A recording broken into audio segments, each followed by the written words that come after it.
Hello friends, నేను మీ Rehmat Pasha. Welcome to the media report. ముందుగా మీ అందరికీ 75వ గణతంత్ర దినోత్సవ శుభాకాంక్షలు. ఈ సందర్భంగా డాక్టర్ బిఆర్ అంబేద్కర్ గారికి, కాన్స్టిట్యూషన్ డ్రాఫ్టింగ్ కమిటీలో ఉన్న ప్రతి మెంబర్కి ద మీడియా రిపోర్ట్ ధన్యవాదాలను తెలియజేస్తుంది. ఇక ఈరోజు టాపిక్లోకి మనం వెళ్తే, మన తెలంగాణ గవర్నర్ తమిళసాయి గారు బీఆర్ఎస్ పార్టీలోని పాడి కౌశిక్ రెడ్డి, ఎమ్మెల్యే పాడి కౌశిక్ రెడ్డి గారిని ఉతికి ఆరేసింది మేడం. నిన్న ఓటర్స్ డే సందర్భంగా మాట్లాడుతూ ఎట్లా పాడి కౌశిక్ రెడ్డి గెలిచిండు, ఎట్లా ప్రజల్ని మోసం చేసి గెలిచిండు అన్న విషయాన్ని క్లియర్గా మేడం చెప్పేసింది. ఇక్కడ మనం చూసుకున్నట్లయితే ఓటర్లను బెదిరిస్తారా అని చెప్పేసి ఇక్కడ మెయిన్ హెడింగ్ అనేది ఇవ్వడం జరిగింది. ఇది ఈరోజు ఆంధ్రజ్యోతి న్యూస్ పేపరు. చూసుకున్నట్లయితే ఓటేయకుంటే ఆత్మహత్య చేసుకుంటామంటారా అని చెప్పేసి మేడం ప్రశ్నిస్తున్నది. అలాంటి వారిపై ఈసీ కఠిన చర్యలు తీసుకోవాలి. కఠిన చర్యలు కాదు, అసలు ఫస్ట్ ఆఫ్ ఆల్ అట్లా ఎవడన్నా అంటే వాడిని డిస్క్వాలిఫై చేయాలి.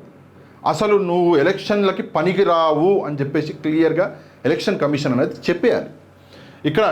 ఇక్కడ ముందుకెళ్తే ఓటు మన భవిష్యత్తును నిర్ణయిస్తుంది, అందరూ ఆ హక్కును వినియోగించుకోవాలి, ప్రజాస్వామ్యానికి తల్లి భారత్ కాపాడుకుందాం, ప్రజాస్వామ్యానికి తల్లి భారత్, మన తల్లి భారత్ని కాపాడుకుందాం అని చెప్పేసి మేడం అంటుంది. జాతీయ ఓటరు దినోత్సవంలో గవర్నర్ పిలుపు. ఇక్కడ చూడండి, ఆంధ్రజ్యోతి, తనకు ఓటు వేసి గెలిపించకుంటే ఆత్మహత్య చేసుకుంటానంటూ ఓటర్లను బెదిరించి అభ్యర్థులపై కఠిన చర్యలు తీసుకోవాలని గవర్నర్ తమిళసాయి ఎన్నికల సంఘానికి సూచించారు. నిజమే, ఇది చాలా సెన్సిటివ్ విషయం. భయపెట్టి ఓట్లు అడగడం తప్పు. నువ్వు ఓటు వేయకుంటే నేను చచ్చిపోతా అని చెప్పి ఓట్లు అడిగి గెలిచి అట్లా గెలవడం అన్నది అది గెలుపు కాదు, అది తప్పు. అది అట్లా గెలిచిన వాళ్ళు గెలిచినట్టే కాదు, వాళ్ళు ఓడినట్లే. ఇక ముందుకెళ్తే, ఇటీవల తెలంగాణ అసెంబ్లీ ఎన్నికల సమయంలో తనకు ఓటు వేసి గెలిపించాలని, లేదంటే ఆత్మహత్య చేసుకుంటానంటూ ఓ అభ్యర్థి ఓటర్లను కోరడం సరికాదంటూ బీఆర్ఎస్ ఎమ్మెల్యే అభ్యర్థి పాడి కౌశిక్ రెడ్డి అప్పట్లో చేసిన వ్యాఖ్యలను గవర్నర్ పరోక్షంగా ప్రస్తావించారు. గవర్నర్ గారు పేరు చెప్పకుండా పరోక్షంగా ప్రస్తావించారు. ఇక్కడ పేపర్లో పేరు రాశారు కానీ మేడం పేరు చెప్పకుండా ప్రస్తావించారు. ఏమని అంటే, అప్పట్లో అంటే మొన్న జరిగిన అసెంబ్లీ ఎలక్షన్లలో ఒక అభ్యర్థి నాకు ఓటు వేయకపోతే నేను నా కుటుంబంతో సహా చచ్చిపోతాను, కుటుంబ సభ్యులతో కలిసి అని చెప్పేసి చెప్పిండు కౌశిక్ రెడ్డి. ఇక్కడ చూడండి, పాత జ్ఞాపకాలు మీరు మర్చిపోయి ఉంటారు, నేను తీసిపెట్టిన సాక్షిలో. ఇక్కడ చూడండి,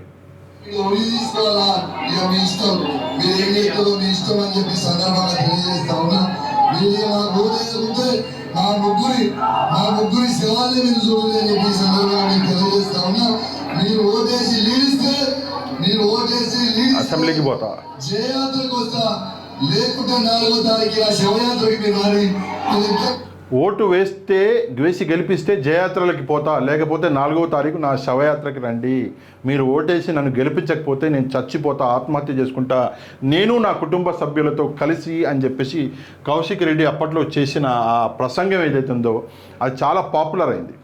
దరిద్రం ఏంటంటే, ఆయన అంత పెద్ద మాట అన్నాక కూడా బీఆర్ఎస్ పార్టీ నుంచి ఎట్లాంటి అంటే మేజర్ ఎవరైతే పెద్ద లీడర్లు ఉన్నారో వాళ్ళెవరూ దీన్ని ఖండించకపోవడము, దీని మీద యాక్షన్ తీసుకోకపోవడము. ఈసీ కూడా అసలు యాక్చువల్గా పాడి కౌశిక్ రెడ్డిని మనం డిస్క్వాలిఫై చేయాలి, ఆయనని ఎన్నికల్లో పోటీ చేయకుండా డిస్క్వాలిఫై చేయాలి. కానీ ఎందుకని చేయలేదు అన్న విషయం ఇక మనకు తెలియదు. ఇక నెక్స్ట్ వచ్చేస్తే ప్రసంగం ఇచ్చారు.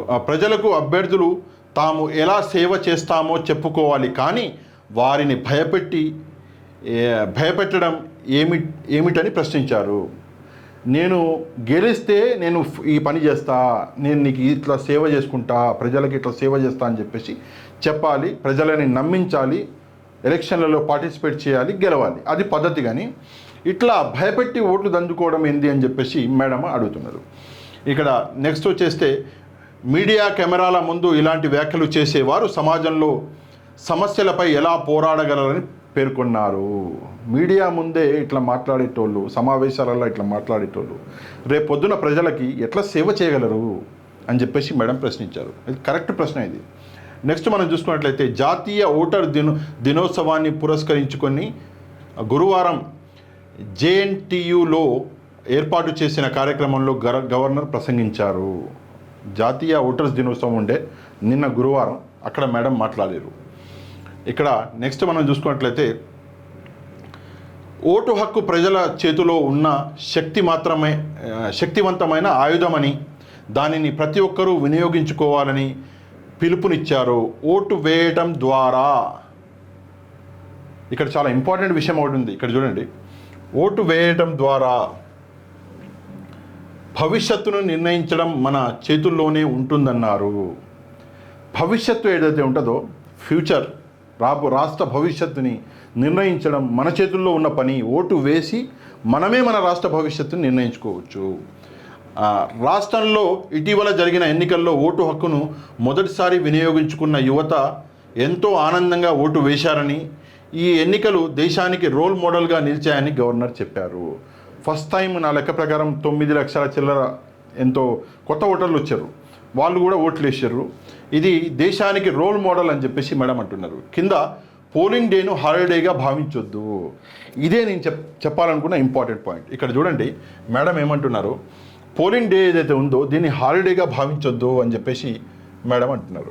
పోలింగ్ రోజును సెలవు రోజుగా కాకుండా తమ భవిష్యత్తును నిర్ణయించే రోజుగా భావించాలని ప్రజలను, ముఖ్యంగా యువతను గవర్నర్ కోరారు. పోలింగ్ డే రోజు ఐటీ కంపెనీలల్లో, కొన్ని వేరే చోట్లల్లో గవర్నమెంట్ ఆఫీసులల్లో కూడా హాలిడేస్ ఇచ్చారు. అయితే కొంతమంది మేధావులు ఏం చేశారంటే ఆ హాలిడేని వేరే రకాలుగా ఉపయోగించుకున్నారు. యంగ్స్టర్స్ అయితే గర్ల్ ఫ్రెండ్స్ తీసుకొని వెళ్ళిపోవడము, లేదా ఏదో ఫ్యామిలీ ప్రోగ్రాంలో లేదా ఫంక్షన్లో అట్లా చేసుకున్నారు, కానీ ఓటు వేయడానికైతే రాలేదు. అట్లాంటి వాళ్ళ గురించి మేడం మాట్లాడుతున్నారు.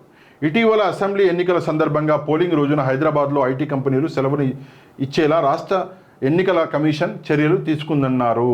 ఓటు అంటే బుల్లెట్ అని భావించాలని యువతను పిలుపునిచ్చారు. లాస్ట్ టైం ఇందాక నేను చెప్పినట్లు ఐటీ కంపెనీలకి సెలవులు ఇచ్చారు. ఎందుకు ఇచ్చారు అంటే మన రాష్ట్ర ఎన్నికల కమిషన్ చెప్పింది. సెలవు ఇచ్చినప్పటికి కూడా వచ్చి ఓటు వేయలేదు చాలామంది మహానుభావులు.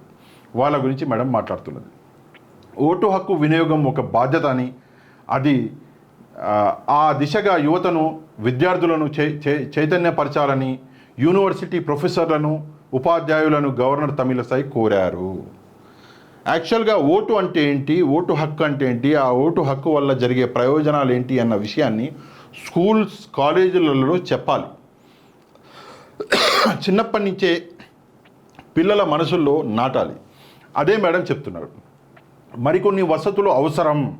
పోలింగ్ బూతుల్లో మరిన్ని సదుపాయాలు కల్పించవలసిన అవసరం ఉందని ఈసీ అధికారులకు గవర్నర్ సూచించారు. కొన్ని చోట్ల, కొన్ని పోలింగ్ మన ఏదైతే ఉన్నాయో సెంటర్స్, అందులో కొన్ని వసతులు అనేది, మినిమం వసతులు కూడా లేకుండా ఉండే మన జరిగిన ఎలక్షన్లలో చూసినాం. అయితే ఆ వసతులు అనేది పెంచాలి అని చెప్పేసి మేడం సూచిస్తున్నారు. దివ్యాంగులు, వృద్ధులకు ఇంటి నుంచి ఓటు వేసే విధంగా ఏర్పాటు చేయడం అభినందనీయమన్నారు. దివ్యాంగులు ఎవరైతే ఉన్నారో, వృద్ధులు ఎవరైతే ఉన్నారో, మొన్న జరిగిన ఎలక్షన్లలో ఇంటి నుంచే ఓటు వేసే ఆప్షన్ అన్నది ఈసీ ఇచ్చింది. దానికి ఈసీని మేడం అభినందిస్తున్నారు. ప్రజాస్వామ్యానికి భారతదేశం తల్లి వంటిదని, దానిని కాపాడుకోవాల్సిన బాధ్యత ప్రతి ఒక్కరిపై ఉంటుందని గవర్నర్ పేర్కొన్నారు. ప్రజాస్వామ్యానికి తల్లి భారతదేశం అని చెప్పేసి ఒక మంచి మాట మేడం చెప్తున్నారు. తల్లిని కాపాడుకోవాల్సిన బాధ్యత ప్రతి కొడుకుది, మనందరిది అని చెప్పేసి మేడం గుర్తు చేస్తున్నారు. రాష్ట్ర ఎన్నికల కమిషనర్ పార్థసారథి మాట్లాడుతూ గత అసెంబ్లీ ఎన్నికల్లో ఉత్తమ పనితీరు కనబరిచిన అధికారులను అభినందించారు. మొన్న జరిగిన అసెంబ్లీ ఎన్నికలలో ఉత్తమ పనితీరు అంటే మంచిగా పనిచేసిన వాళ్ళని అభినందించారు. గ్రామీణ ప్రాంతాల్లో పోలింగ్ శాతం పెరగగా హైదరాబాద్తో పాటు ఇతర నగరాలు, పట్టణాల్లో తగ్గిందని, గ్రామాలలో ఓటింగ్ శాతం పెరుగుతుంటే హైదరాబాద్లల్లో, వేరే నగరాలు ఏవైతే ఉన్నాయో నగరాలలో తగ్గుతుంది. ఎందుకంటే హాలిడే ఇవ్వంగానే ఏం చేస్తున్నారు అంటే, నేను ఇందాక చెప్పినట్లు ఏదో ఎంజాయ్మెంటు లేదా వేరే పనులు పెట్టుకుంటున్నారు. ఓట్లు వేయడానికైతే రావట్లేరు. రావాలి, ప్రతి ఒక్కరూ ఓటుని వినియోగించుకోవాలి అని చెప్పేసి చెప్తున్నారు. ఇక్కడ చూసుకున్నట్లయితే వచ్చే లోక్సభ ఎన్నికల్లో గ్రామాలు, పట్టణాల్లో ఓటింగ్ శాతాన్ని పెంచేందుకు మరింత కృషి చేస్తామన్నారు. రాష్ట్ర ఎన్నికల ప్రధాన అధికారి వికాస్ రాజ్ మాట్లాడుతూ 18 సంవత్సరాలు నిండిన వారిలో 9.99 లక్షల మంది ఓటర్లుగా నమోదు చేసుకున్నామన్నారు. ఇందాక నేను చెప్పినట్లు దాదాపు 10 లక్షల మంది కొత్త ఓటర్లు యాడ్ అయ్యారు, పిల్లలు ఎవరైతే 18 ఏళ్ళు దాటిరో. ఇక్కడ మనం చూసుకున్నట్లయితే రానున్న రోజుల్లో ఈ సంఖ్య మరింత పెరుగుతుందన్నారు. గత ఎన్నికల సమయంలో ఉత్తమ పనితీరు కనబర్చిన అధికారులను వివిధ పోటీల్లో విజేతలైన విద్యార్థులు సిబ్బందికి గవర్నర్ ప్రశంసా పత్రాలను ప్రశంసించారు ఎవరైతే మంచిగా పనిచేశారో. ఈ కార్యక్రమంలో అదనపు చీఫ్ ఎలక్టోరల్ అధికారి లోకేష్ కుమార్, జిల్లా కలెక్టర్ గౌతమ్, మన GHMC commissioner Ronald Ross, Rangareddy జిల్లా కలెక్టర్ శశాంక్ తదితరులు పాల్గొన్నారు. ఇది నిన్న జరిగినటువంటి సమావేశం. ఇందులో వీళ్ళందరూ పాల్గొన్నారు. కానీ ఇక్కడ ఇంపార్టెంట్ విషయం అయితే, ఎవరైతే నాయకులు ప్రజలని బెదిరిస్తున్నారో, బెదిరించి ఓట్లు దండుకుంటున్నారో అట్లాంటి నాయకులకి ఓట్లు వేయకండి. వాడు బెదిరించడానికి తప్ప వేరే దేనికి పనికిరాడు. ప్రజలకి మంచి చేయడానికి అయితే అస్సలు పనికిరాడు. ఆలోచించండి, ఆలోచించి మీ ఓటును వేయండి. ఇప్పుడు పోలింగ్ బూత్కి పోయి చూద్దాంలే అంటారు కొంతమంది. లేదు, అది తప్పు. ముందుగా మీరు ఆలోచించండి. ఈ ఫలానా వ్యక్తికి నేను ఓటు వేస్తే నాకు వీడు ఏం మంచి చేస్తాడు, ఫలానా వ్యక్తికి నేను ఓటు ఎందుకు వేయకూడదు అన్న విషయాన్ని తప్పకుండా మీరు ముందుగానే ఆలోచించి మీరు ఓటు వేయడానికి వెళ్ళండి. ఈ విషయం మీద మీరేమనుకుంటున్నారో తప్పకుండా కమెంట్ చేయండి. వీడియో మీకు నచ్చితే తప్పకుండా ఛానల్ సబ్స్క్రైబ్ చేసుకొని బెల్ ఐకాన్ని ప్రెస్ చేయండి. నెక్స్ట్ వీడియోలో మళ్ళీ కలుద్దాం. అంతవరకు థ్యాంక్ యూ వెరీ మచ్. జై హింద్.